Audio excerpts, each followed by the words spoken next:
Hello guys! Tayo pong makipag-birthday at umattend sa binyagan ni Nalia. First birthday po ni Nalia, JB America. So, ayan po ang kanyang mga handa.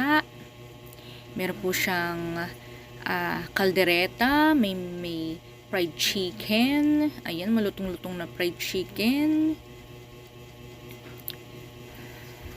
Meron din siyang ice cream. Ayan yung dirty ice cream. Masarap na dirty ice cream. So, yan po yung binabalik-balikan ko dati nung bata pa ako. So, mas gustuhin ko pa yan. So, ayan po yung mga handa ni Nalia. Ayan, marami pong handa si Nalia ng kanyang 1-year-old. Meron po siyang kakanin. Meron po siyang pag-giveaway ng baso. Ayan, kakanin. Meron din siyang baso, giveaway. Meron din siyang lumpia.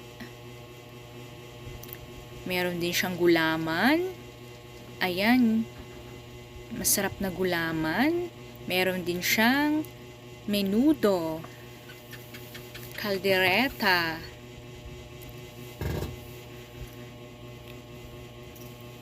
Meron din siyang hipon na maliliit. Masarap lalo siguro yan kung malalaki.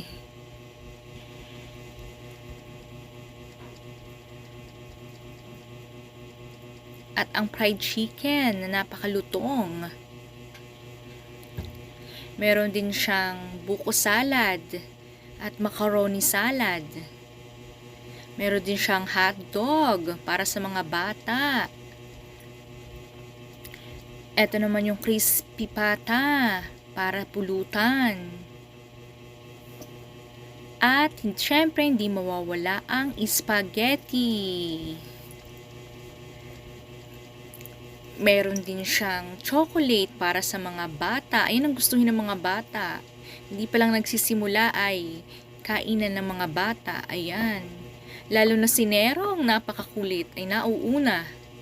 So, ayan, yan po yung ginawa nung aking kapatid, yung lagayan ng mga sweets. Ayan, tingnan nyo po, napapakinabangan po siya.